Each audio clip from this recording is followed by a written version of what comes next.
Eh, oke, selamat siang Bapak dan Ibu semua. Apa kabar nih? Udah pada makan siang belum? Kalau udah makan siang, boleh dong dikasih reaksi jempolnya. Terima kasih ya sudah bergabung di webinar MS Consultant hari ini dengan tema ekspor tanpa cemas, strategi menghadapi risiko global di tengah ketidakpastian. Perkenalkan, saya Yasir dari MS Consultant yang akan menemani Bapak Ibu selama acara berlangsung. Kami juga mengucapkan selamat datang untuk seluruh peserta yang berasal dari berbagai latar belakang, seperti eksportir, pelaku UMKM, calon eksportir, maupun rekan-rekan semuanya yang tertarik dengan perdagangan internasional. Nah, Bapak dan Ibu, berbicara soal ekspor nih, kita sering fokus pada peluang pasar dan peningkatan penjualan. Tapi dalam praktiknya ada satu hal krusial yang sering baru terasa setelah kejadian, yaitu risiko buyer. Nah, mulai dari pembayaran tertunda, gagal bayar, sampai kasus penipuan dalam perdagangan internasional, risiko-risiko ini tentu bisa berdampak besar pada cash flow dan keberlanjutan bisnis ya.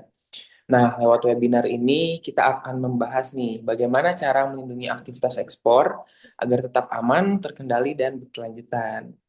Nah, sebelum masuk ke materi utama nih, izinkan saya memperkenalkan sedikit tentang MS Consultant ya, Bapak Ibu.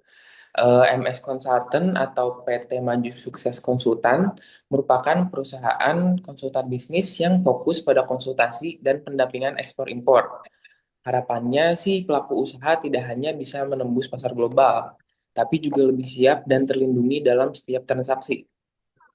Nah, untuk itu pada siang hari ini kita akan mendapatkan insight langsung dari narasumber yang berpengalaman di bidangnya.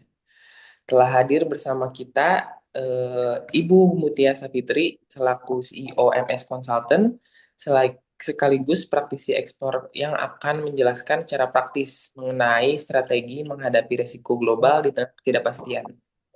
Nah, mumpung kita lagi kedatangan narasumber yang lagi spesial banget nih, untuk Bapak Ibu sekalian, jangan sungkan ya, jangan malu-malu untuk bertanya mengenai topik terkait hari ini. Kalau ada pertanyaan, boleh langsung drop di kolom chat atau boleh langsung raise hand ya nanti.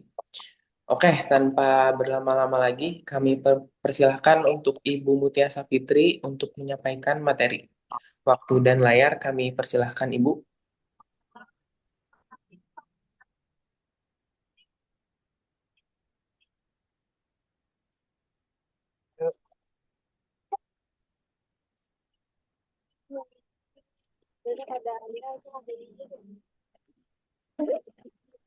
Oke, Bapak Halo, Ibu selamat sekalian, siang. sambil menunggu Ibu Mutia join di room meeting ini. Oh, oke, oke, Halo, sudah ada. Baik. halo, siang ya saya. Apa suara saya sudah terdengar? Mungkin agak lebih keras. Halo, mohon maaf, ini apa? Ada trouble di laptop saya, Banget. jadi harus menggunakan device lain. Apakah Nah, sudah terdengar suara saya? itu yang diinin Mbak Lina, apa nama ini? Oke, baik. Sepertinya sudah terdengar ya, Yasir ya.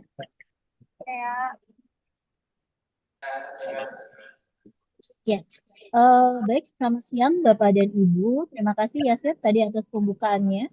Terima Ini kasih udah kepada Bapak Ibu yang sudah hadir di acara webinar kita kali ini. Dan terima kasih juga karena sudah meluangkan waktunya, karena saya tahu sekali ini saat-saatnya liburan ya, Bapak Ibu. Jadi mungkin saya sangat berbahagia banget nih karena Bapak Ibu masih meluangkan waktu untuk mengikuti acara webinar ini. Jadi seperti yang tadi sempat disampaikan oleh Yasir di awal, kalau kami MS Consultant adalah perusahaan consulting yang memang fokus untuk membantu para pelaku bisnis, mau baik UKM maupun juga pelaku bisnis industri, untuk bisa apa masuk ke pasar global, baik dalam hal penetrasi pasar maupun juga dalam hal untuk eh, mengembangkan pasar yang sudah ada selama ini. Jadi dalam topik ini sebenarnya kita ingin di webinar ini ingin menceritakan mengenai apa aja sih yang harus kita persiapkan ya, karena kita tahu kondisi sekarang ini memang sangat tidak terkendali gitu ya, atau tidak pasti gitu, uncertainty terkait dengan kondisi global. Jadi pastinya kita para pelaku bisnis, khususnya para eksportir, harus bisa menyikapi kondisi pasar global saat ini. Nah, sesuai dengan topik hari ini, kami ingin mencoba sharing mengenai strategi dalam menghadapi risiko pasar global. Mungkin strategi ataupun sharing yang kami berikan hari ini lebih banyak mencontohkan kepada contoh kasus. Contoh kasus, ada satu kasus yang memang saya hadapi sendiri sebagai eksportir, dan satu kasus lagi mungkin yang coba kami dalami sebagai bagian dari pengalaman kami mendampingi teman-teman UMKM. Oke, mungkin next, silahkan Yasir atau Dewi. Oke, agenda kali ini kita akan membahas mengenai mengapa sih risiko itu meningkat saat ini gitu ya. Karena seperti yang kita tahu saat ini pasar global memang sangat sangat banyak sekali risiko-risiko yang sebenarnya nggak kita duga sebelumnya. Banyak variasi risiko yang sebelumnya tidak ada, tapi saat ini menjadi ada gitu ya. Dan juga selain itu kita juga akan membahas jenis risiko ekspor, lalu juga terkait dengan metode pembayaran, karena pastinya apabila bicara perdagangan kita tidak akan bisa lepas dari yang namanya transaksi. Lalu juga yang terakhir adalah contoh kasus mengenai risiko ekspor itu sendiri. Nah, ini adalah biodata saya, jadi tak kenal maka kata sayang katanya. Saya adalah CEO dari Atlas Consultant, dan saat ini juga saya sebagai Head of Trade Credit Insurance dari PT ACI, dan juga sebagai fasilitator dari Ministry of Trade. Dan dalam waktu dekat juga mungkin nanti akan ada lagi penambahan dari pengalaman yang saya jalani saat ini. Mungkin nanti akan ada penambahan terkait dengan sertifikasi untuk pendamping ekspor, khususnya untuk teman-teman industri ataupun teman-teman UKM yang ada di Indonesia. Selain itu, saya juga aktif di tim working group-nya OECD. Jadi Indonesia saat ini sedang dalam proses untuk menjadi anggota di OECD. Saya masuk ke dalam working group untuk export credit working group. Lalu juga saya juga bagian dari working group Head of ECA atau Export Credit Agency BRICS. Dan juga selain itu juga aktif di beberapa kegiatan organisasi baik yang sifatnya nasional maupun juga internasional. Oke, next. Ya, kembali seperti yang di awal tadi saya sampaikan, mengapa sih risiko ini saat ini meningkat? Walaupun yang kita tahu di dalam perdagangan pasti kita tidak akan lepas dari yang namanya risiko. Nah, kalau boleh saya bilang, risiko yang dihadapi oleh para pelaku ekspor itu bisa 2 kali lipatnya dengan risiko yang pernah dihadapi oleh para pelaku bisnis domestik. Nah, tapi untuk sesi ini kami coba membahas mengenai apa yang menjadi penyebab dari risiko ekspor itu meningkat, dan bagaimana sih cara kita mengatasinya atau mencarikan solusi yang tepat untuk mengatasi risiko tersebut. Oke, next. Nah, ini adalah beberapa faktor yang saya bilang di awal tadi, ketidakpastian pasar global. Yang pertama, ketidakpastian pasar global terkait dengan trade policy. Seperti Bapak Ibu ketahui, khususnya teman-teman eksportir, apalagi eksportir agriculture, selama ini juga paham terkait dengan trade policy yang baru-baru ini sering dibicarakan. Salah satunya adalah terkait dengan tarif di US, di mana kita diberikan tarif cukup tinggi untuk produk-produk Indonesia masuk ke pasar US. Lalu juga yang tidak kalah penting saat ini adalah adanya ketentuan terkait dengan EUDR atau Undang-Undang Deforestasi bagi para pelaku bisnis ekspor, khususnya untuk produk agriculture, dan dalam hal ini mungkin sangat terkait dengan produk-produk kopi yang memang dianggap menjadi bagian dari deforestasi itu sendiri. Jadi ini adalah salah satu bentuk risiko yang kita hadapi atau ketidakpastian pasar global yang saat ini kita hadapi. Jadi adanya kebijakan-kebijakan baru yang muncul ataupun juga kebijakan-kebijakan dari organisasi internasional, baik itu dari EU ataupun juga dari WTO atau bahkan dari masing-masing negara. Lalu yang berikutnya adalah terkait dengan ketidakpastian atau one prestasi yang disebabkan oleh bangkrut di mana seperti kita tahu pasar US saat ini banyak sekali perusahaan-perusahaan besar atau buyer-buyer kita yang ada di US itu malah banyak yang dinyatakan bangkrut. Nah, jadi ini menjadi hal yang tidak pasti. Padahal seperti yang kita tahu, Amerika adalah pasar dengan kelas negara A, jadi mestinya jauh lebih stabil. Tapi ternyata kondisi saat ini tidak mencerminkan seperti itu. Jadi risiko bangkrut ini cukup besar yang di negara-negara yang selama ini mungkin kita sangka itu adalah negara-negara bagus. Lalu yang berikutnya adalah terkait dengan eh, pandemi ya. Kalau pandemi ya kita nggak bisa pungkiri lagi kita pernah menghadapi COVID dan juga beberapa pandemi kaitan dengan kesehatan gitu ya yang mengganggu secara tidak langsung juga berdampak kepada perdagangan internasional.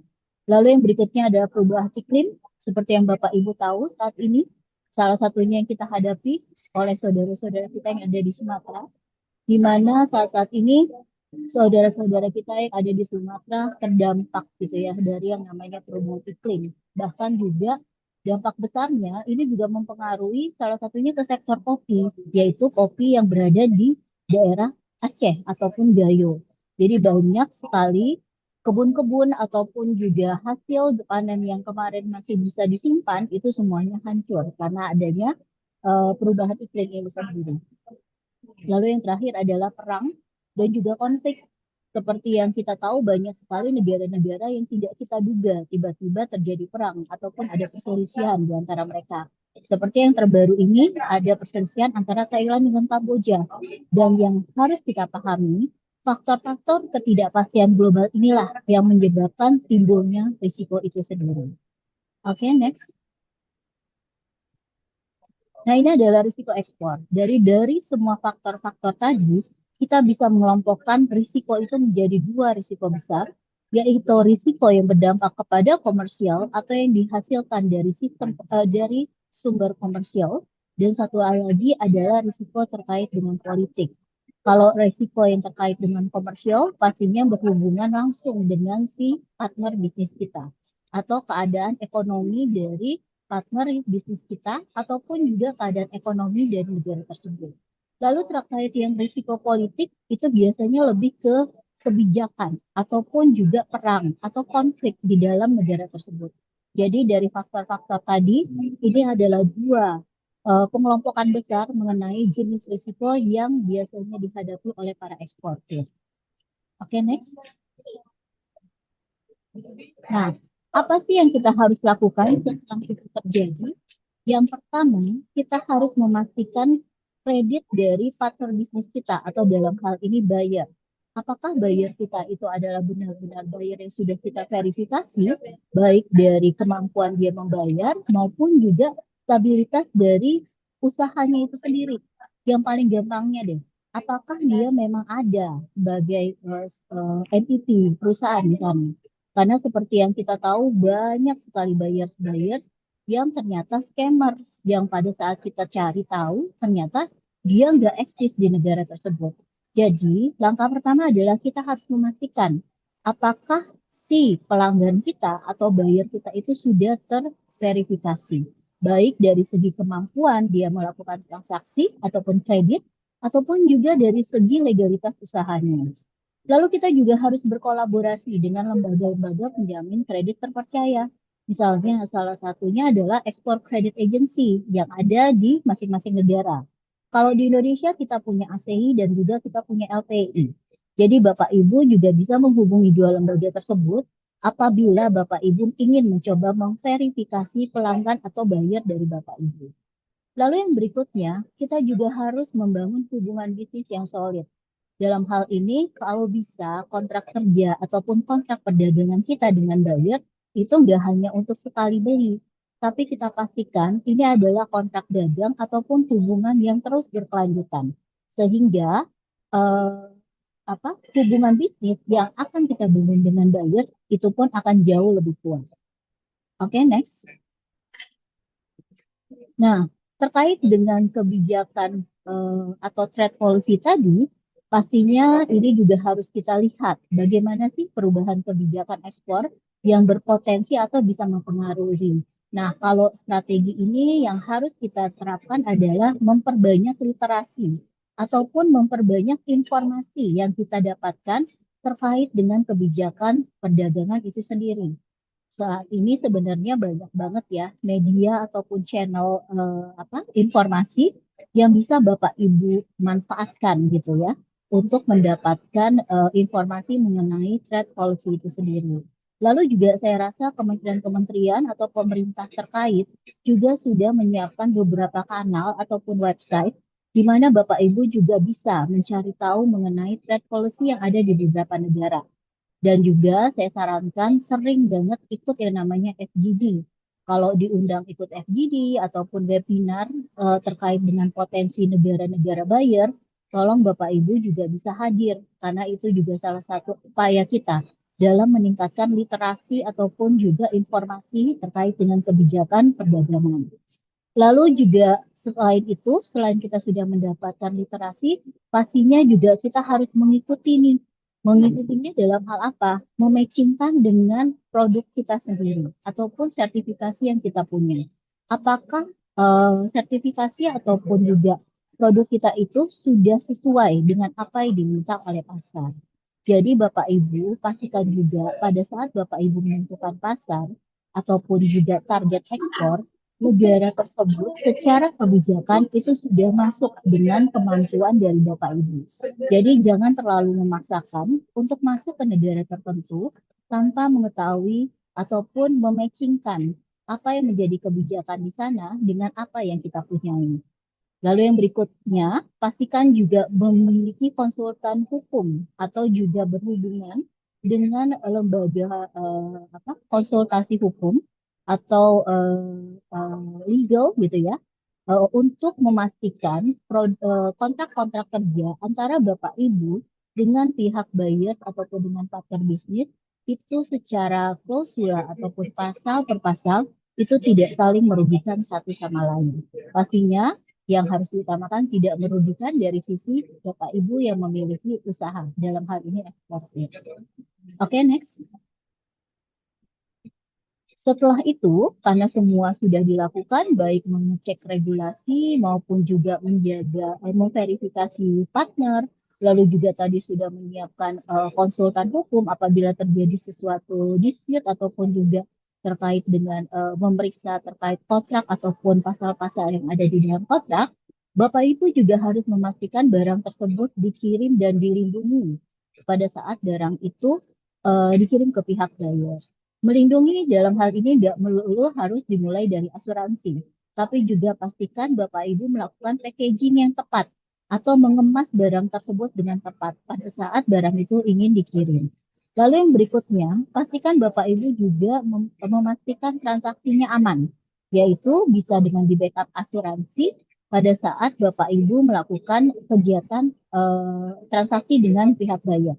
Asuransi dalam hal ini yang ingin saya tekankan adalah asuransi terkait dengan transaksinya atau yang biasa disebut dengan export credit insurance atau yang paling gampang diingatnya adalah asuransi untuk mengcover gagal bayar apabila si pihak bayar itu mengukir. Lalu yang berikutnya juga dokumen asuransi terkait pengiriman karena kita tahu pengiriman ataupun ekspor itu adalah lintas negara dan itu juga memakan waktu untuk pengiriman tersebut. Jadi pastikan barang tersebut dikirim dan sudah diasuransikan terkait dengan goods-nya atau barangnya. Tadi kalau yang tadi kan kita bicara invoice-nya atau transaksinya yang diasuransikan. Tapi kalau di poin ketiga, kita bicara tentang asuransi yang mengcover untuk barangnya agar barang tersebut bisa tiba selamat sampai ke tempat buyer ataupun apabila terjadi risiko saat perjalanan itu bisa di-cover oleh pihak asuransi. Oke, selanjutnya. Nah, yang berikutnya, seperti agenda di awal, kita akan bicara terkait dengan pembayaran aman. Karena kita tahu risiko tadi salah satunya adalah risiko komersial. Dan di dalam risiko komersial, kita tahu yang namanya one prestasi atau ketidakmampuan bayar-bayar.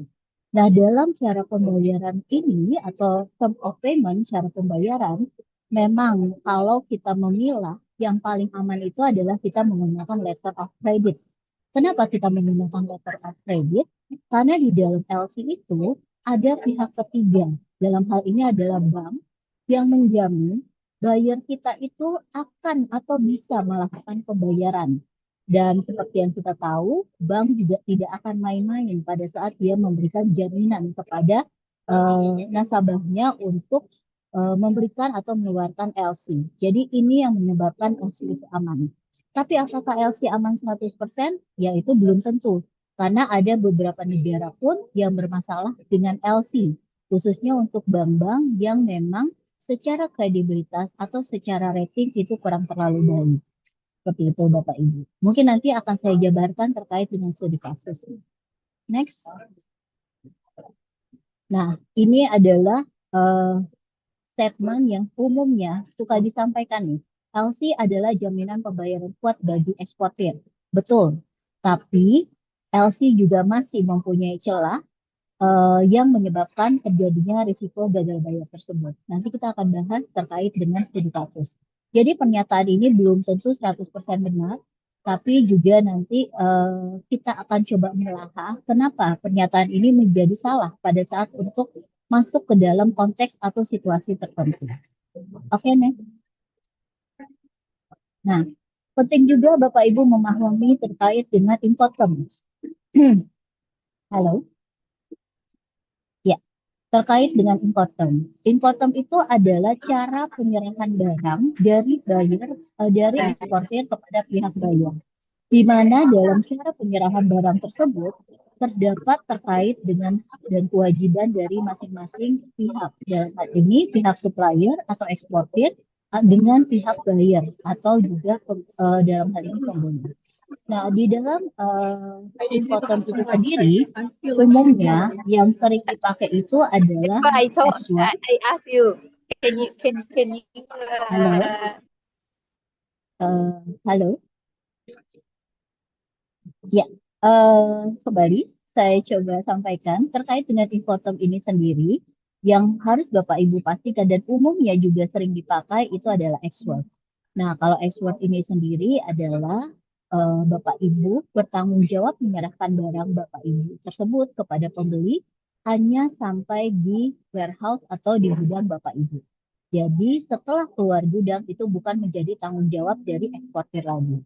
Sedangkan kalau FOB atau free on board, itu tanggung jawabnya sampai produk Bapak Ibu itu naik ke atas kapal. Nah, biaya-biaya ataupun tanggung jawab terlepas dari itu setelah barang naik di kapal, itu bukan menjadi tanggung jawab eksportir lagi.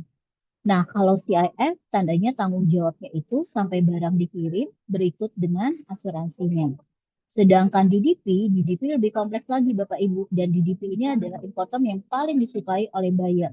Karena si buyer nggak usah mikirin macam-macam lagi.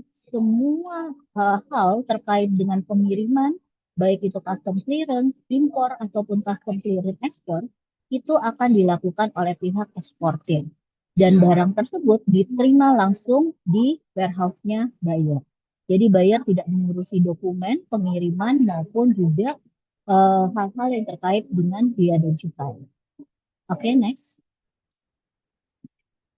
Nah, sebelum saya ke studi kasus, mungkin bisa kita buka diskusi dulu. Saya kembalikan ke Yasir mungkin ya. Apakah ada diskusi ataupun ada pertanyaan terkait dengan materi yang saya sampaikan di awal tadi? Baik, sebelumnya terima kasih yang dari awalnya. Ya, Bapak Ibu sekalian, seperti yang saya bahas sebelumnya, jika Bapak Ibu memiliki pertanyaan, boleh langsung drop di kolom chat atau tuliskan ya. Mungkin untuk materi sejauh ini sebelum kita studi kasus, ada yang bertanya?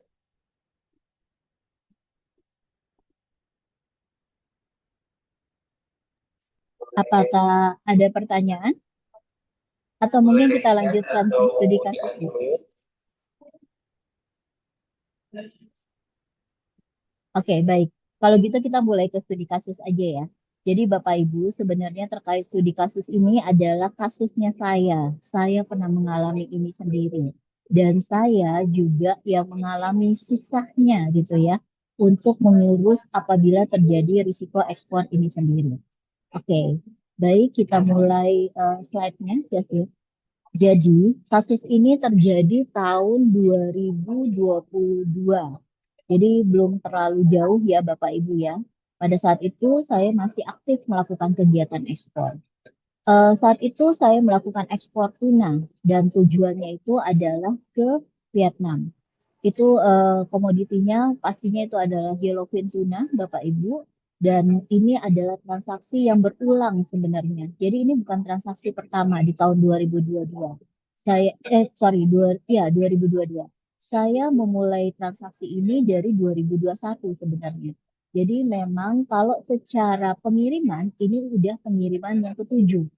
Jadi kan kalau kita bicaranya pengalaman sebenarnya no isu lagi ya. Kalau 1 sampai 6 aja mereka bayar, kenapa yang ketujuhnya jadi masalah gitu ya.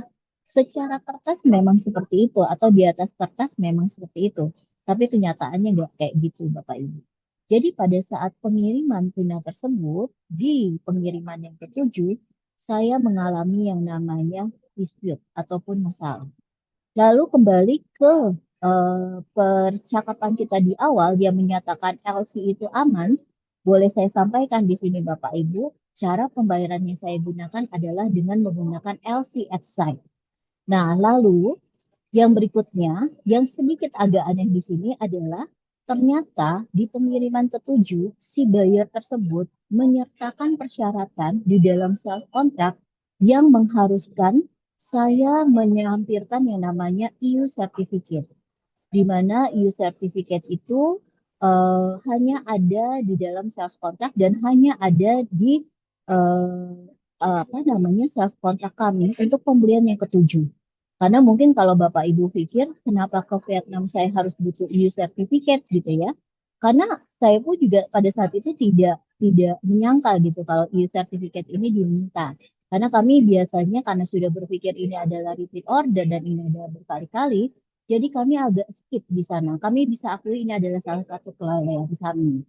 Lalu yang berikutnya yang menjadi masalah lagi adalah pada saat draft LC diberikan ke kami saat itu, ternyata di dalam dokumen untuk apa namanya kelengkapan pencairan LC itu tidak diminta EU certificate.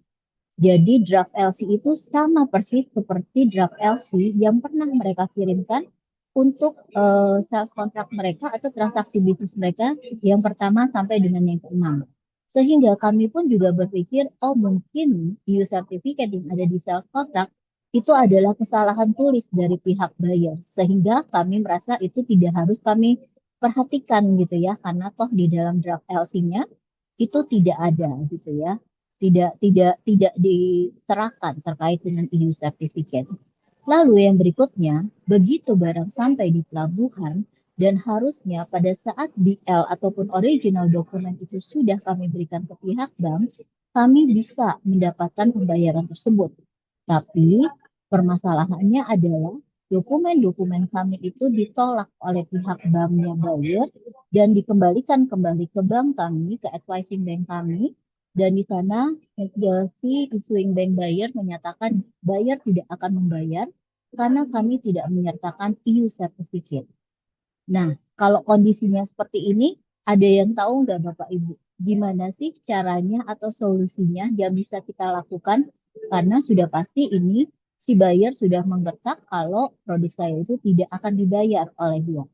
Ada yang tahu mungkin Bapak Ibu, mungkin kita buka untuk forum diskusi ya, Yaser ya.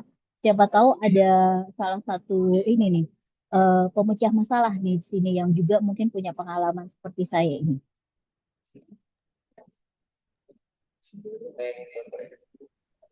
Mungkin atau bahkan sharing ya studi kasus yang mirip-mirip kayak topik ini. Boleh Bapak Ibu jika Ya, mungkin ada yang ingin sharing di sini atau ngelihat kasus ini, oh saya kayaknya tahu nih caranya seperti apa.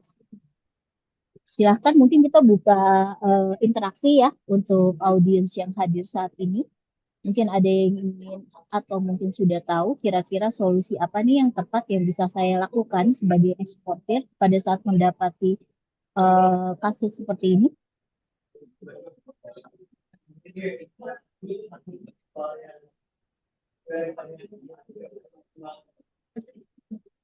Hmm.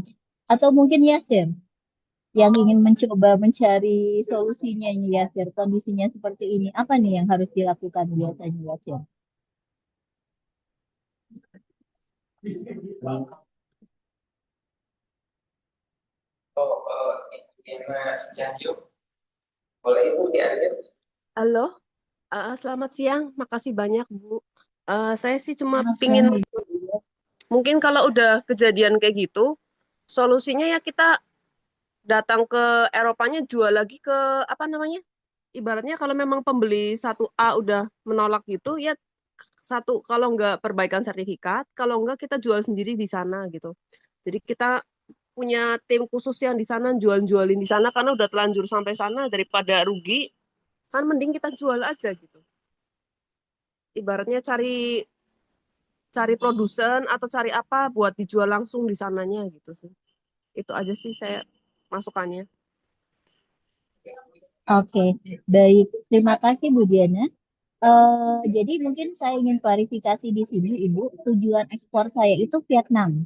Tapi sertifikat yang diminta itu adalah EU Certificate. Jadi memang yang tidak saya lengkapi adalah EU Certificate-nya. Karena pada saat itu memang berdasarkan pengalaman di ekspor-ekspor saya sebelumnya dengan buyer yang sama, EU Certificate ini tidak pernah diminta. Lalu yang berikutnya, EU sertifikat ini sebenarnya tidak berguna juga pada saat mereka bersikeras itu akan dijual di pasar Vietnam atau dia akan dikonsumsi sendiri. Jadi sebenarnya saya lihat karena mungkin mereka kelebihan stok sehingga ia ingin melakukan reekspor ke pasar Eropa. Dan pasar Eropa itu membutuhkan EU sertifikat. Jadi dia nggak butuh mengurus-ngurus lagi. Jadi dia minta kelengkapan dokumen itu dilakukan oleh pihak saya sebagai supplier. Nah, kalau saya lihat dalam kondisi seperti ini, Ibu, betul sekali. Ibu tadi bilang mungkin kita bisa menjual aja barangnya yang ada di sana, karena toh barang udah sampai di sana. Kalau kita ship back itu pasti akan makan biaya. Dan kalau kita biarkan terlalu lama, demurrage-nya juga harus kita bayar pada saat barang itu sampai di pelabuhan. Nah, kondisinya pada saat itu mungkin bisa ke next slide. Bisa dibantu? Next slide. Ya, situasinya pada saat itu, Bapak Ibu, eh, kita itu memang agak sulit untuk melakukan yang namanya penjualan di sana.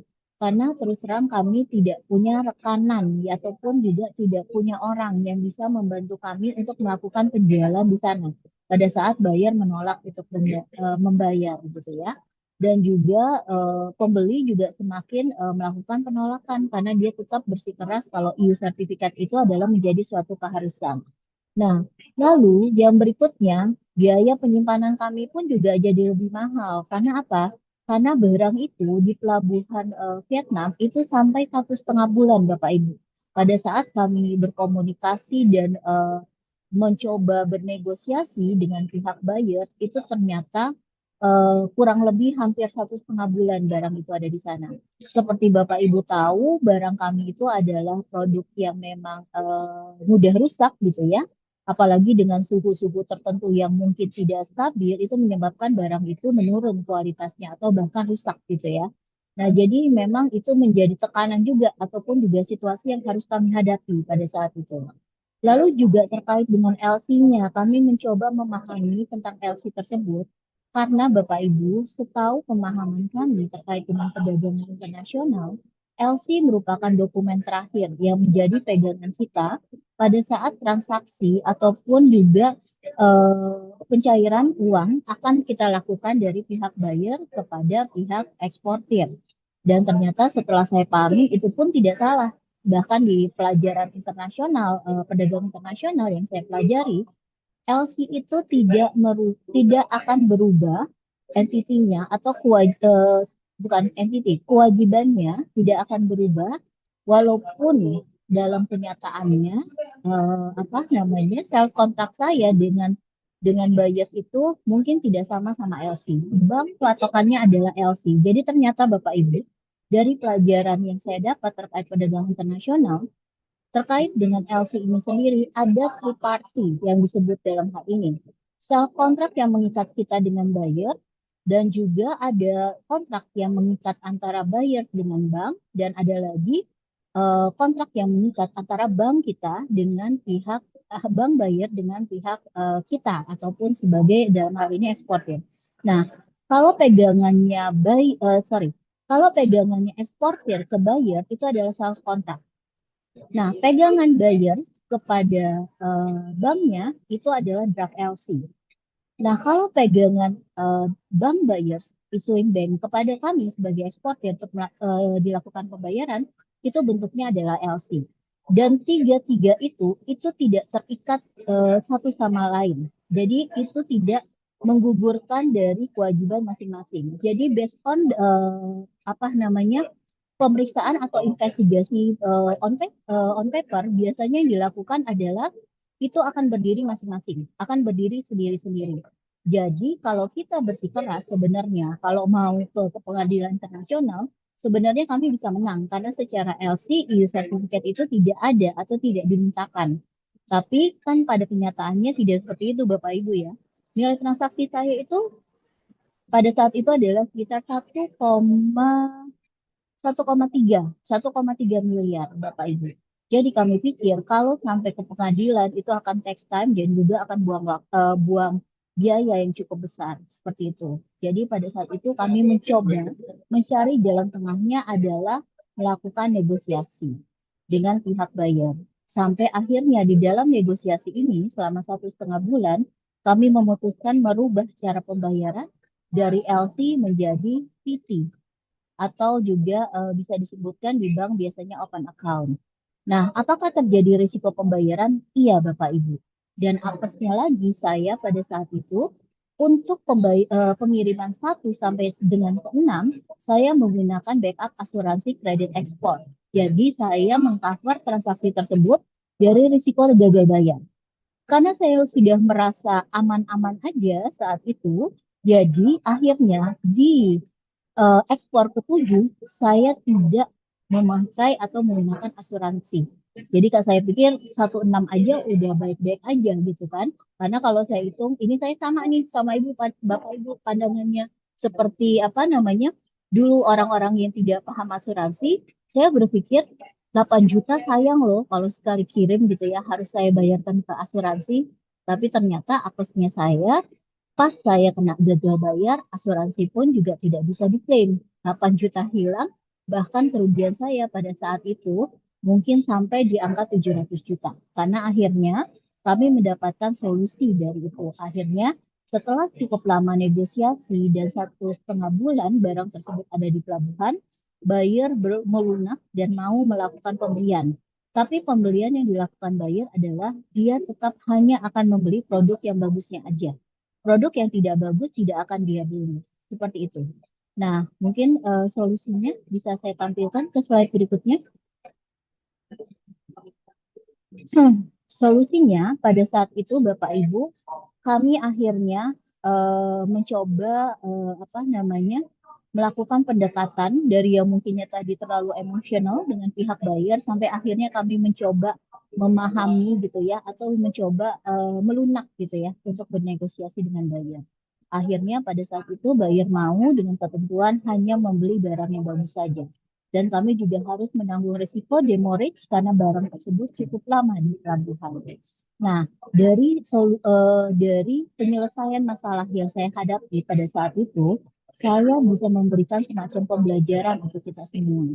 Pastinya Bapak Ibu, pada saat Bapak Ibu melakukan transaksi, khususnya transaksi internasional ataupun transaksi ekspor, pastikan Bapak Ibu dapat mencari tahu dulu mengenai kontraknya atau melihat secara detail kontrak kerja dari transaksi Bapak Ibu.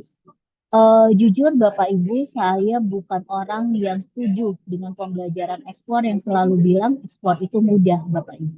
Jadi bagi saya ekspor itu adalah sesuatu yang detail pastikan juga Bapak Ibu kalau memang ingin melakukan ekspor juga harus hati-hati, apalagi dalam mengecek dan juga melihat kontrak kerja dengan pihak buyer dalam hal ini.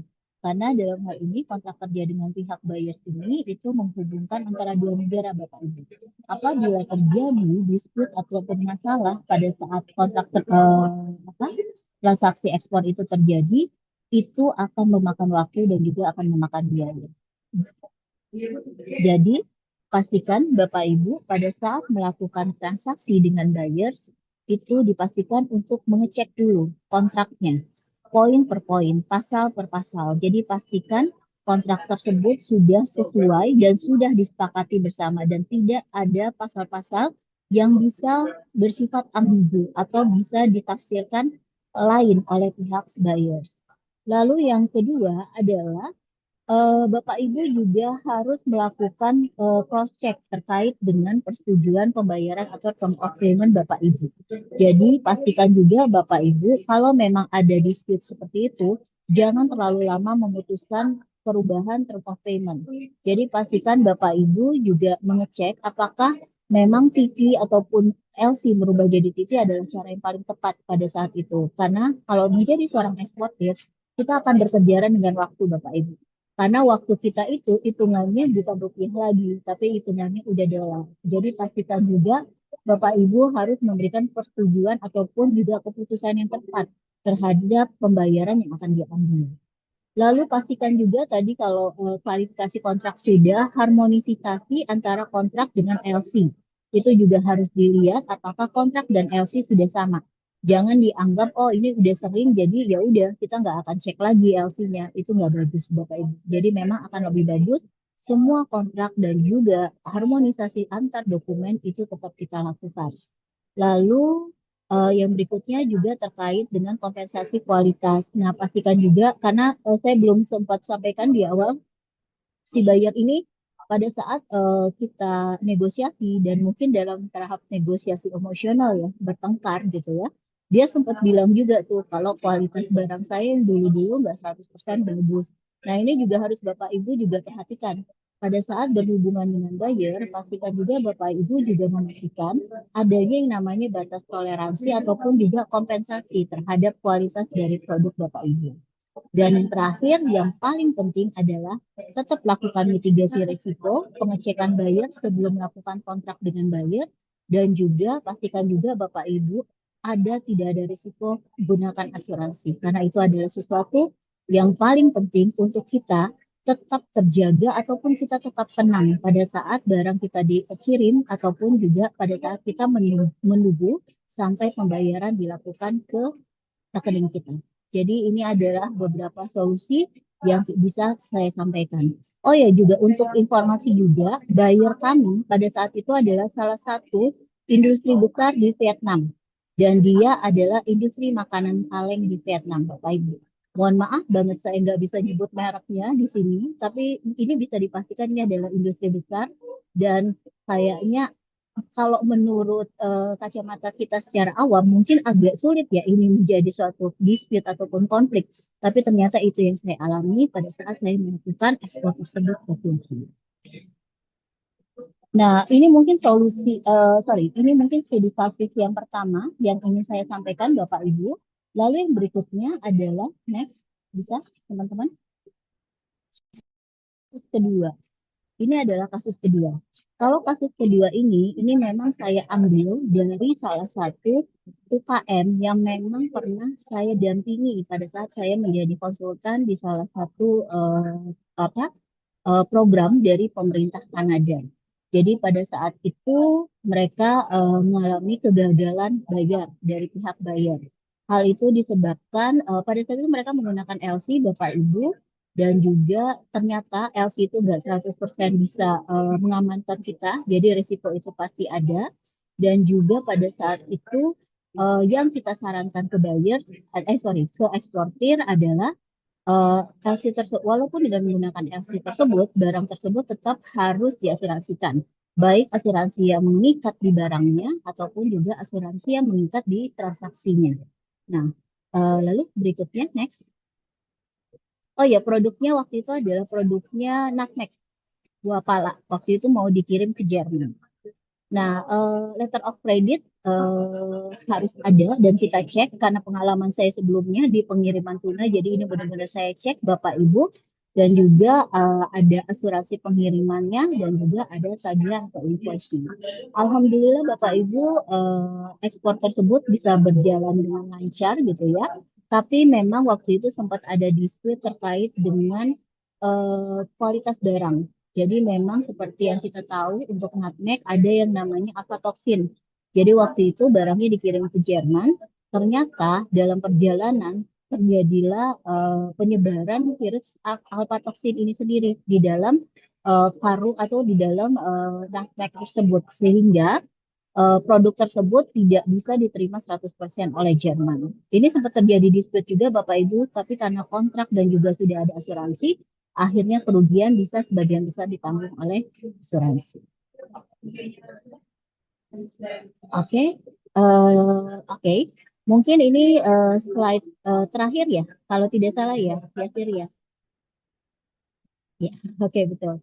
Ini adalah slide terakhir saya. Jadi ini adalah kesimpulan dari semua kegiatan strategi yang harus kita lakukan pada saat kita melakukan ekspor khususnya untuk teman-teman UMKM. Yang pertama adalah pastikan mencari kredibilitas dari pembeli itu sendiri. Jangan sampai dapat scammer. Jangan sampai dapat orang yang cuma ada di online tapi tidak ada di dalam kehidupan nyata. Jadi pastikan kredibilitas pembeli itu gak cuma keeksistensi secara legalitas, tapi juga kemampuan dia dalam membayar. Jadi Bapak Ibu bisa melakukan pengecekan itu melalui agen informasi buyer, itu tersebar di beberapa negara, dan di Indonesia sepertinya ada agen informasi buyer. Mungkin Bapak Ibu kenal yang namanya Klik, itu ataupun Klik itu adalah agen informasi buyer, sehingga Bapak Ibu bisa mengecek kredibilitas buyer. Atau bisa menghubungi export credit agency, di mana di sana selain ada kredibilitas buyer yang dicek, Bapak Ibu juga nanti bisa di-cover dengan yang namanya atau diberikan solusi yang namanya asuransi. Lalu yang berikutnya, pastikan metode pembayarannya. Ya, nggak harus melulu LC ya Bapak Ibu ya. Jadi pastikan juga metode pembayarannya, LC-nya juga harus dicek. LC-nya apakah banknya bank bagus atau tidak. Harus dicek juga rating banknya. Secara bank teramanah itu bisa ketahuan rating bank dari suatu bank tersebut itu seperti apa. Itu bisa koordinasi dengan pihak bank. Atau kalau mau pakai TP juga nggak ada masalah. Selama kredibilitas bayarnya bagus, dan juga Bapak Ibu sudah memenuhi semua terkait kontrak maupun juga kebijakan ekspor yang ada di kebijakan impor yang ada di negara mereka. Lalu juga jangan lupa Bapak Ibu, saya selalu mengingatkan, bukan karena saya orang asuransi Bapak Ibu, tapi pastikan menggunakan asuransi, karena kalau mau ekspor nggak pakai asuransi, itu tinggal nunggu waktunya aja Bapak Ibu. Yang ada nanti kita stres kalau terjadi apa-apa. Lalu yang terakhir adalah pastikan kontrak juga harus jelas, diskusikan atau konsultasikan dengan orang-orang terkait dengan kontrak ini, bisa dengan konsultan ekspor ataupun juga dengan konsultan hukum. Jadi pastikan kontrak itu harus dicek terlebih dahulu oleh orang-orang yang memang sudah berpengalaman di bidangnya. Nah, mungkin itu dari saya Bapak Ibu untuk topik kita hari ini. Ini kontak saya Bapak Ibu dan juga ada tim saya di sini ada Yasir dan juga Dewi yang mungkin nanti bisa membantu Bapak Ibu apabila Bapak Ibu ingin berkonsultasi lebih lanjut. Terima kasih Bapak Ibu. Mungkin saya kembalikan ke Yasir apabila ada yang ingin diskusikan atau ada pertanyaan dari Ibu. Terima kasih. Baik, terima kasih untuk Ibu Mutia atas pemaparan materi yang sangat insightful ya, Bapak Ibu sekalian. Semoga materi yang sudah dipaparkan bisa menjadi manfaat dan membuat kita lebih aware dalam proses ekspor yang kita lakukan. Nah, selanjutnya kita akan masuk ke sesi tanya jawab, Bapak Ibu sekalian. Saya lihat juga sudah ada beberapa yang mendrop pertanyaannya di untuk Bapak Syarif. Boleh ingin bertanya yang dari tadi sudah raise hand nih. Boleh di-unmute, Pak. Selamat siang, Pak Yasir. Baik, selamat siang Bapak Syarif. Izin diskusi sih, Pak, terkait yang buyer di Vietnam tadi ya ke Bu Mutia. Itu kan dia buyernya minta sertifikat lah. Kemudian eh, sedangkan produk udah tiba di pelabuhan tujuan. Nah, buyer istilahnya tuh, tanda kutip ngotot lah minta minta sertifikat. Kalau misalnya solusinya kita penuhin sertifikat itu, agar si buyer mau bayar, apakah dimungkinkan? Itu aja sih.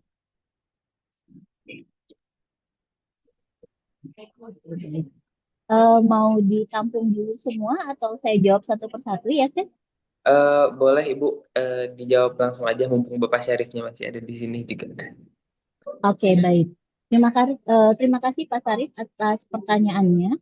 Jadi pada saat itu betul Pak, sebenarnya kalau memang barang itu sudah sampai di negara buyer, akan lebih bagus sih kita bisa melampirkan ataupun menyertakan susulan ya terkait sertifikatnya. Nah, dalam kondisi saya kemarin Pak, sebenarnya buyer itu juga agak sedikit tricky sih Pak. Jadi EU sertifikat sebenarnya bisa kami berikan. Tapi dia meminta EU sertifikat yang sudah tertera nomor BL-nya, Pak. Nah, itu yang tidak memungkinkan karena kan BL sudah keluar gitu ya, dan kami tidak bisa menyertakan itu di dalam EU sertifikatnya. Jadi memang kami melihat dalam hal ini buyer Vietnam ini juga agak tricky ataupun juga kami dengar juga ada beberapa kontainer atau barang tuna juga itu bahkan di shipback karena dia tidak mau melakukan pembayaran. Jadi memang dia overload terkait dengan jumlah komoditinya dia. Karena kan dia perusahaan tuna kaleng. Jadi memang pada saat itu bahan bakunya cukup banyak sehingga dia kayaknya mencari-cari kesalahan dari pihak supplier.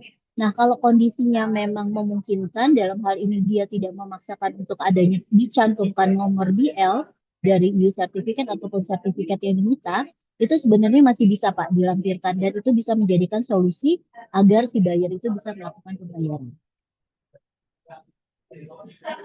Semoga bisa menjawab ya Kak Sari. Baik Bu, terima kasih banyak atas jawabannya. Sama-sama Pak. Baik, terima kasih untuk Ibu Mutia dan Bapak Syarif atas pertanyaannya. Selanjutnya dari kolom chat nih, ada dari Bapak atau Ibu Swan bertanya, jadi kalau kita mendapatkan buyer, kita background checking itu bisa ke LPI? Oke, Gimana? baik. Ya, dengan siapa tadi? Sorry. Swan, Bapak Oh, atau Ibu Pak. Swan. Ya, oke. Oke, Bapak atau Ibu Swan, jadi izin untuk pengecekan buyer sendiri, betul Bapak Ibu itu bisa melakukan pengecekan buyer, bisa langsung ke agen informasi buyernya, ataupun bisa melalui Export Credit Agency atau ECA yang ada di negara kita. Jadi kalau Export Credit Agency, kita punya ACI dan juga punya LPI. Betul Bapak Ibu bisa melakukan pengecekan ke LPI maupun juga ke ACI. Bedanya adalah kalau Bapak Ibu mengecek langsung ke informasi buyers atau agent informasi buyers, Bapak Ibu tidak apa namanya? Tidak harus membeli polis ataupun tidak harus menjadi pemegang polis dari asuransi yang ditawarkan oleh lembaga tersebut karena dia kan agent informasi buyer. Tapi untuk agent informasi buyer ini, range harganya setahu saya itu kisaran antara $250 sampai dengan $300. Jadi cukup tinggi ya Bapak Ibu ya kalau membeli informasi untuk satu buyer. Nah, kalau untuk melalui ECA atau ACI maupun LPI, itu biasanya jauh lebih murah Bapak Ibu. Bahkan setahu saya, karena saya kerja di ACI sendiri malah memberikan gratis untuk informasi buyer. Tapi diwajibkan Bapak Ibu menjadi tertanggunnya kita. Jadi secara otomatis Bapak Ibu adalah pemegang polis kita. Nah, kalau nanti Bapak Ibu ingin ekspor dan ingin nambah bayar lagi, itu bahkan juga tidak dimintakan biaya sama sekali karena itu sudah bagian dari kewajiban ECA untuk memberikan klarifikasi ataupun juga verifikasi terhadap bayar tertanggungnya. Bahkan kami juga bisa melihat kalau ternyata bayar ini adalah scammer, Pak, gitu ya, itu kami juga bisa mengingatkan Bapak untuk tidak bertransaksi sama mereka. Dan kami juga tidak memaksakan Bapak untuk apa namanya melakukan deklarasi dengan mereka. Karena kalau di ICA itu sendiri pembayaran premi itu baru dikenakan pada saat deklarasi atau pada saat barang dikirim. Jadi kalau Bapak dan Ibu tidak ada deklarasi ataupun tidak ada transaksi, sebenarnya Bapak Ibu tidak diwajibkan untuk membayarkan premi. Jadi saran saya daripada ke informasi buyer, alangkah lebih bagus Bapak Ibu ke export credit agency. Karena export credit agency ini adalah government agent Bapak Ibu. Jadi bisa dipastikan semua yang ditawarkan baik rate maupun juga fasilitas itu sudah disupport oleh negara. Ya, mungkin itu jawaban saya, Bu atau Bapak Swan. Terima kasih. Baik, terima kasih Ibu Mutia. Eh, Mention juga untuk Ibu Elsa, mungkin sudah terjawab ya oleh penjelasan Ibu Mutia tadi. Jadi kita lanjut ke Bapak Bernard Suliawan. Baru rencana untuk ekspor kopi, Bu. Kira-kira di mana mencari buyer terpercaya? Baik, kalau ekspor kopi sebenarnya kita di MS Consultant punya agenda tahunan ya terkait dengan ekspor kopi dan kita punya buyers itu memang verified itu dari Filipina. Kami itu berkolaborasi dengan Embassy Indonesia, Indonesia Embassy di Manila dan juga dengan PCBI, Filipina Coffee Board Incorporation. Jadi itu kayak seperti asosiasi pengusaha impor kopinya Filipina. Nah, itu memang kami rutin mengadakan yang namanya business matching, Bapak Ibu. Jadi, sorry Bapak.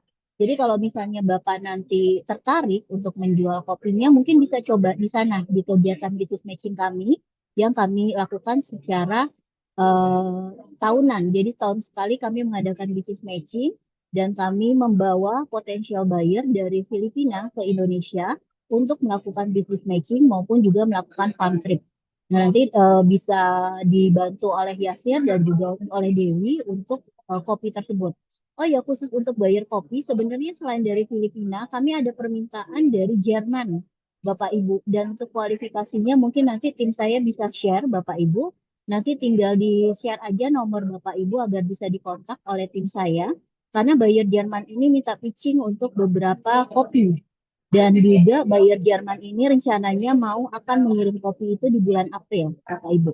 Jenis kopinya sudah di-share ke kami. Nanti kalau memang Bapak Ibu ternyata secara katalog dan juga secara company profile sesuai dengan kurasi kami akan melakukan pitching dan langsung kami hubungkan ke buyers ya. Seperti itu. Mungkin bisa menjawab ya Pak Beno, tapi akan lebih bagus sebelum Bapak Ibu menentukan siapa yang akan apa namanya menentukan akan ekspor kemana, pastikan dulu negara bayarnya yang dicek. Apakah negara bayarnya secara regulasi itu sudah bisa dipenuhi oleh Bapak atau tidak? Terima kasih. Oke, baik. Terima kasih banyak Ibu Mutia atas jawabannya. Eh, untuk kualifikasi kopi yang Ibu Mutia sebutkan tadi, nanti Bapak Ibu sekalian bisa cek di IG MS Consultant ya untuk detail lebih lanjut. Karena kami akan share juga di situ untuk detail kebutuhan kopinya. Selanjutnya, yang mau bertanya atau open discussion lagi untuk webinar kali ini?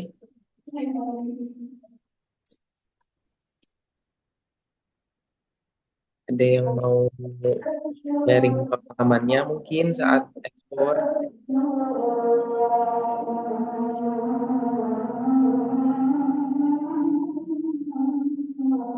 Oke, kalau memang tidak ada, mungkin boleh izin ya Sir di-share terkait dengan program kita dengan Dompet Duafa. Boleh.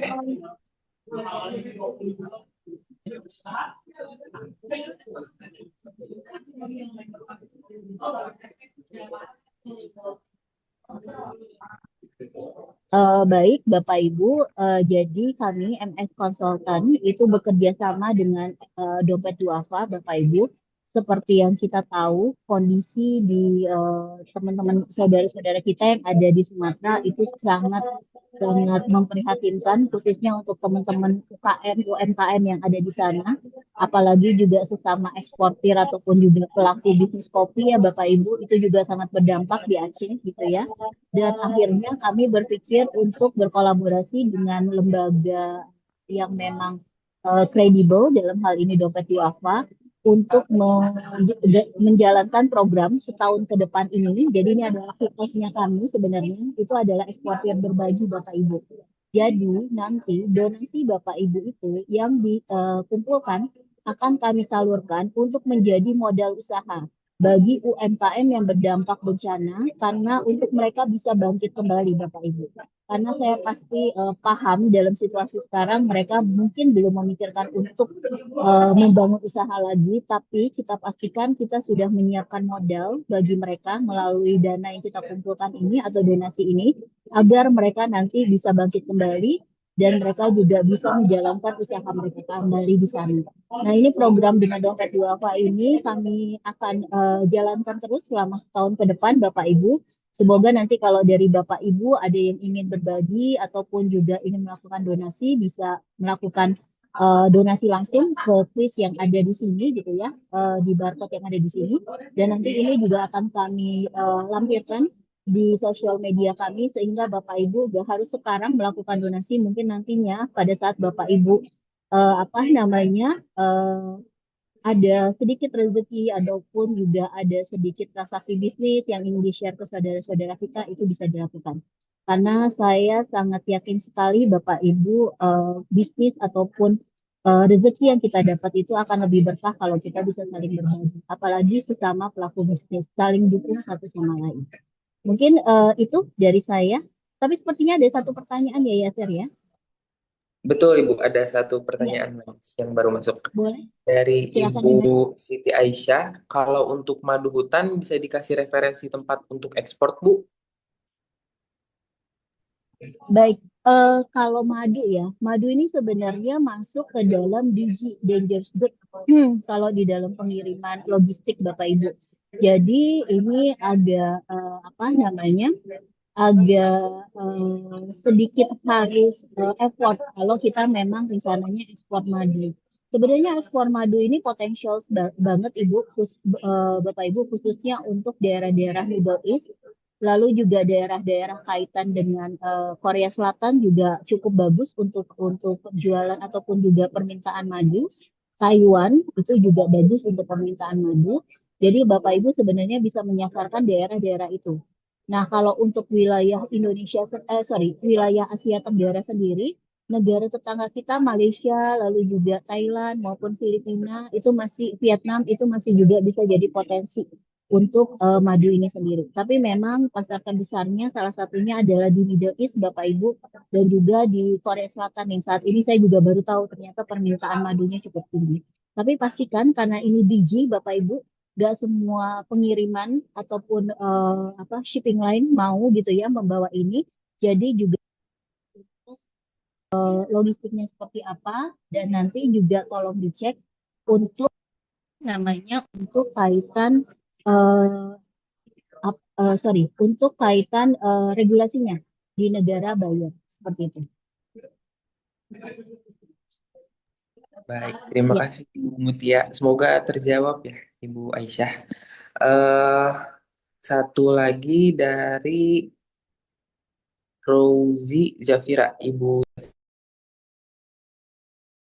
Mutia, saya pernah handle konsolidasi barang ekspor ke Belanda tahun 2022, tetapi salah satu kiriman reject karena ada barang herbal. Dan satu kiriman lagi saya kena denda bea cukai masuk ke Belanda. Yang mau saya tanyakan bagaimana aturannya agar saya tidak kena denda lagi dan bagaimana handling yang tepat sebelum pengiriman. Terima kasih.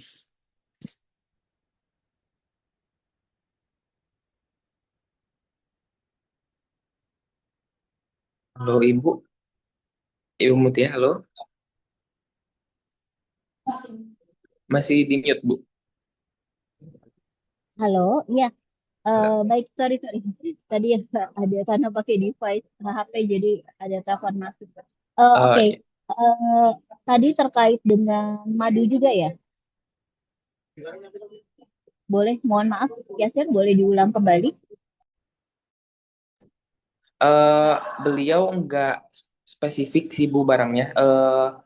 Iya, tapi ke reject karena ada barang herbalnya katanya Bu. Oh baik, kalau barang herbal sebenarnya itu ngaruhnya itu ini ke apa namanya selama barang tersebut tidak mencantumkan kaitan dengan khasiat dari barang tersebut gitu. Karena barang herbal ini biasanya suka mencantumkan dari manfaat dari barang tersebut secara kesehatan, secara medisin. Bahkan ada herbal-herbal tertentu yang sempat menyebutkan kalau ini bisa menyembuhkan penyakit tertentu. Nah, itu jangan. Itu dihindari sekali Bapak Ibu untuk tidak menyertakan manfaat atau benefit yang kaitannya dengan masalah kesehatan secara langsung. Jadi kalau ingin menampilkan bukti kalau herbal tersebut bermanfaat untuk dari segi medis, Bapak Ibu diwajibkan untuk mencantumkan sertifikasi yang menguatkan statement dari produk Bapak Ibu tersebut. Jadi pastikan kalau herbal cukup cerita storytellingnya aja. Misalnya kayu manis ini diambil dari mana, atau misalnya apa namanya kunyit ini diambil dari daerah mana, di mana kunyit ini mungkin kita bicara tentang manfaatnya bagi kehidupan ekonomi masyarakat sana. Jadi jangan langsung to the point kepada fungsi dari hal yang kaitannya dengan medicine atau juga terkaitan dengan kesehatan, karena itu pasti akan dipertanyakan oleh pihak apa POM-nya apa BPOM-nya dari negara buyer gitu. Jadi pastikan itu tidak dicantumkan. Kalau itu tidak dicantumkan sebenarnya aman-aman aja kalau barang tersebut ingin dikirim, karena itu akan jatuhnya seperti bahan atau barang yang sifatnya agriculture. Tapi kalau dia sudah bentuknya kemasan, ya mau tidak mau Bapak Ibu harus mendaftarkan barang tersebut ke FDA di masing-masing negara, karena itu masuk ke dalam barang-barang yang ada kaitannya dengan obat dan makanan seperti itu. Jadi memang tetap dipastikan harus mendaftarkan produk tersebut dan juga harus melampirkan sertifikasi juga yang lengkap dari negara kita juga. Contohnya minimal HACCP-nya juga harus sudah ada. Jadi si negara buyer atau FDA negara buyer bisa memastikan bagaimana proses dari produk tersebut dibuat. Nah, itu. Mungkin itu sih apa Bapak Ibu atau Yasir yang bisa saya sampaikan terkait dengan herbal. Tapi yang red flag banget, tolong jangan disampaikan kalau barang ini atau produk ini bisa bermanfaat ataupun menyembuhkan penyakit. Itu benar-benar jadi red flag banget, saya bilang. Itu akan ditolak mentah-mentah oleh pihak apa negara buyer. Saya punya kasus seperti ini sebelumnya, bahkan saya waktu itu bawa brand besar, salah satu brand kosmetik dan juga punya produk herbal, dia juga nggak bisa masuk karena barangnya tersebut belum didaftarkan ke dalam FDA di sana. Bahkan saya pernah ditegur karena barang tersebut itu mencantumkan kalau barang tersebut bisa menyembuhkan penyakit. Nah, itu tuh yang akan jadi penghalang kita pada saat pengurusan FDA di negara lain. Ya, mungkin itu ya sih terkait dengan herbal. Terima kasih Bapak Ibu. Baik, terima kasih Ibu Tia. Jadi ya harus digarisbawahi sekali ya untuk poin itu Bu. Oh, dan dari Ibu Zafira juga Bu masih ada pertanyaan tadi. Eh Setelah barang herbal itu satu kiriman lagi ada yang kena denda cukai masuk Belanda katanya Bu. Yang mau Ibu Zafira tanyakan itu bagaimana aturannya agar saya tidak kena denda lagi dan bagaimana handling yang tepat sebelum pengiriman. Oke, baik. Kalau cukai biasanya itu kaitan sama tarif sih. Pada saat itu clearance untuk impor ya. Coba nanti Ibu boleh nanti kita coba bantuin untuk minimal kami tahu dulu kode HS-nya, kode HS dari produk Ibu, karena kami ingin memastikan dulu kenapa sih kena di sana, apakah memang ada tarif khusus untuk barang-barang dengan kode HS tersebut. Kalau memang kode HS tersebut bisa dialihkan ke kode HS yang lain, yang mungkin similar tapi tidak kena cukai ataupun tidak kena bea gitu ya, mungkin kita bisa arahkan ke sana. Jadi memang pastikan dulu kode HS-nya apa, karena memang kadang gini Bapak Ibu, kayak mungkin satu angka aja dari kopi itu bisa membuat apa namanya, membuat produk bisa tidak bebas apa sorry bisa bebas bea gitu atau bebas cukai dari pihak custom di sana. Jadi mungkin nanti saran kami adalah bisa di-share dulu kode HS-nya. Kami akan melakukan pengecekan untuk Belanda itu apa aja regulasi yang mengikat. Kalau memang itu terkait dengan kode HS atau komoditi Bapak Ibu, mungkin kita bisa carikan kode HS yang kira-kira sama tapi tidak masuk ke dalam apa namanya terdalam pajak atau biaya yang dikenakan produk tersebut. Mungkin itu ya, Sir. Baik, terima kasih Ibu Mutia. Semoga terjawab ya untuk pertanyaannya Ibu Zafira. Pertanyaan terakhir ini Bu, ada yang bertanya kalau untuk ekspor,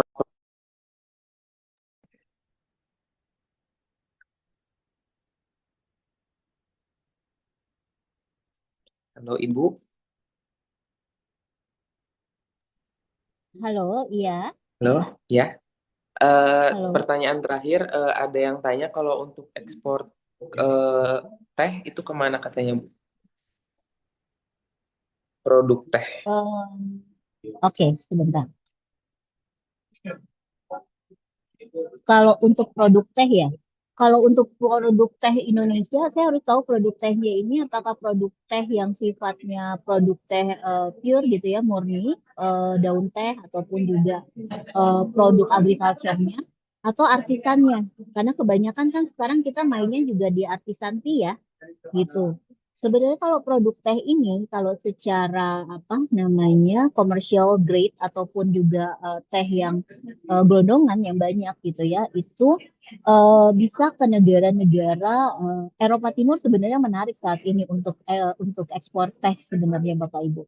Jadi kalau Bapak Ibu tahu daerah-daerah Kazakhstan, Kyrgyzstan, yang pokoknya Tantan itu ya, yang saya juga susah gitu nyebutinnya, itu sebenarnya mereka pemerintahan untuk tehnya tinggi banget. Cuma selama ini mereka paling banyak disuplai dari Cina. Jadi ini juga bisa menjadi pasar Bapak Ibu karena setahu saya kalau untuk produk teh tersebut itu di pasar-pasar tertentu, di pasar-pasar yang saya sebutkan tadi regulasinya nggak terlalu sulit. Jadi sebenarnya ini bisa jadi potensi Bapak Ibu untuk masuk ke wilayah Eropa Timur atau Eropa Timur kan sekarang masuk non-traditional market ya. Jadi coba bisa memaksimalkan ke wilayah itu. Nah kalau untuk wilayah Asia Tenggara ya mungkin yang masih dalam potensi oke itu adalah ke Singapura walaupun tetap diekspor reekspor biasanya di Singapura ya karena kan Singapura kota trader ataupun juga teh itu juga bisa masuk ke Malaysia karena potensi juga diaspora kita cukup tinggi di sana dan juga teh itu mungkin bisa masuk ke Asia Tenggara lainnya seperti Filipina apa namanya Thailand itu masih bisa untuk produk teh. Kalau mau main coba atau mau tes water dulu bisa ke Asia Tenggara dulu. Tapi yang menarik adalah pasar Eropa Timur sekarang cukup tinggi untuk produk tehnya. Tapi bukan artisan tea ya, lebih ke produk teh yang sifatnya pure tea gitu. Kalau artisan tea mungkin bisa ditawarkan juga tuh untuk alternatif apa namanya kafe-kafe yang ada di apa yang ada di Korea Selatan ataupun juga yang ada di Hong Kong, Taiwan itu juga bisa bisa ditawarkan. Tapi kalau Jepang, saya dulu punya pengalaman sebenarnya bareng sama ambasadornya Jepang, saya tawarin artisan tea kayaknya begitu diminum dia tuh bilang ini bunga mutia, ini bukan teh dia bilang kayak gitu. Jadi kayaknya ya saya nggak mau menjelek, tapi sepertinya Jepang karena dia juga cukup kuat di matcha dan juga green tea, teh kita sih kayaknya masih belum bisa bersaing untuk masuk ke sana. Jadi potensi pasar Eropa Timur saya sarankan untuk bisa dijajaki Ibu untuk produk teh. Terima kasih. Baik, terima kasih Ibu Mutia. Ada satu lagi nih Bu. Untuk dari Bapak Seva, kalau untuk produk kopi ke Thailand dan ke Laos, dari pertanyaannya, apakah market di Thailand dan di Laos untuk produk kopi itu cukup tinggi atau tidak gitu ya? Oke, baik. Kalau kopi sebenarnya masih pegang peranan untuk commercial grade itu daerah-daerah Middle East. Itu daerah-daerah apa? Dubai, Mesir, itu masih pegang peranan untuk commercial grade. Untuk yang kopinya green bean ya, green bean coffee, itu bisa masuk ke daerah-daerah itu. Tapi kalau untuk Thailand, Laos, sebenarnya masih bisa masuk Bapak Ibu. Cuma kembali mereka itu biasanya konsumsinya bukan kopi yang premium ataupun juga mereka lebih suka tuh kopi yang sifatnya saset yang memang sudah bisa langsung digunakan ready to use gitu ya. Jadi kalau mau masuk ke sana memang harus compete dengan industri-industri besar yang memang pemain untuk saset, kopi saset. Jadi kopi saset itu untuk Thailand, lalu juga untuk Laos gitu, itu masih bagus. Thailand masih oke dari segi risiko Bapak Ibu, tapi kalau Laos saat ini kita masih menghindari Bapak Ibu karena dari risiko politiknya terkait dengan perlindungan gagal bayarnya itu masih masuk dalam risiko tinggi. Mungkin itu sih yang bisa saya sampaikan untuk saat ini. Tapi untuk risiko politik ini akan terus berubah ya Bapak Ibu. Jadi untuk saat ini Thailand masih dalam radar ataupun dalam kelas negara yang cukup baik di kami. Oke, terima kasih. Baik, sudah 15.30 Bapak Ibu sekalian. Tidak terasa kita telah sampai. Oh, ada satu lagi terakhir nih. Dari Bapak Malon Situmorang. Kalau untuk kecap manis, kecap asin,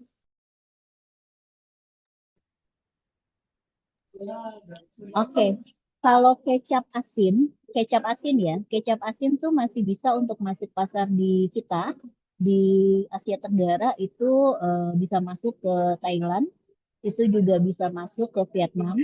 Lalu juga Filipin sebenarnya kecap, tapi bukan kecap manis sih. Sebenarnya dia lebih banyak ke saus gitu ya. Tapi memang Filipin cenderung sukanya yang manis dibandingkan dengan asin. Nah, kalau untuk kecap manis di Asia Tenggara mungkin bisa masuk tetap ke Malaysia, Brunei, lalu juga ya mungkin negara-negara yang seperti kita ya, Timor Leste ya. Tapi Timor Leste juga risikonya cukup gede, cukup besar saat ini. Nah, mungkin saran saya kalau kecap manis bisa ke Malaysia ataupun juga bisa ke Brunei yang secara taste sama dengan kita.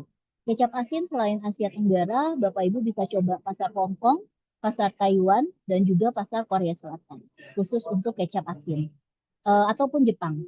Itu juga masih potensi untuk kecap asin. Tapi untuk kecap asin yang memang kualitasnya juga cukup tinggi ya Bapak Ibu ya. Tapi kalau kecap asin dengan kualitasnya mungkin standar, mungkin bisa masuk ke Asia Tenggara dulu. Ya. baik. Terima kasih Ibu Mutia. Semoga terjawab ya Bapak pertanyaannya.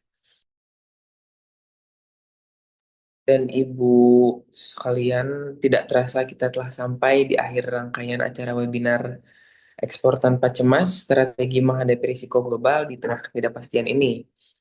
Eh, saya reminder sekali lagi untuk link absensi sudah di-share di kolom chat ya Bapak Ibu sekalian. Mohon untuk diisi sebelum meninggalkan room meeting.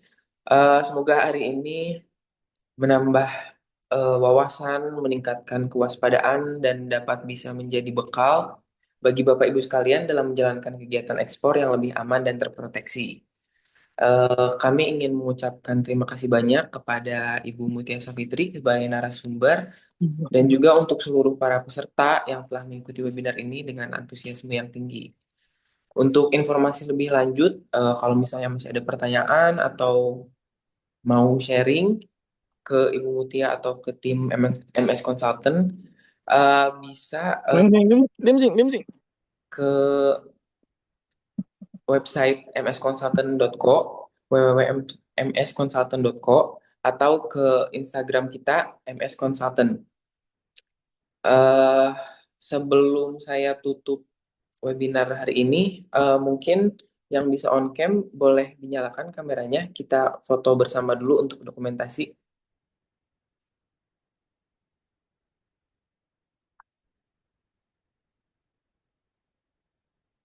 Ya ampun. Tadi siapa sih?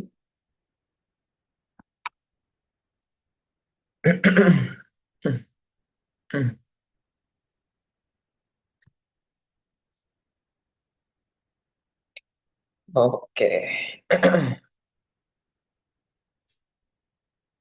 Oke, udah siap. Oke, saya ambil fotonya. Satu, dua, tiga. Oke, sekali lagi. Satu, dua, tiga. Slide kedua. Satu, dua, tiga. Slide ketiga. Satu, dua, tiga. Slide keempat. Satu, dua, tiga. Oke. Terima kasih banyak Bapak Ibu sekalian sudah menyempatkan waktunya untuk hadir dalam webinar hari ini. Eh, saya saya Yasir dari MS Consultant selaku pemandu acara. Eh, Ingin berterima kasih banyak dan mohon maaf apabila selama acara berlangsung terdapat kekurangan ataupun kesalahan kata. Sampai jumpa di kegiatan MS Consultant berikutnya. Selamat sore dan terima kasih. Terima kasih.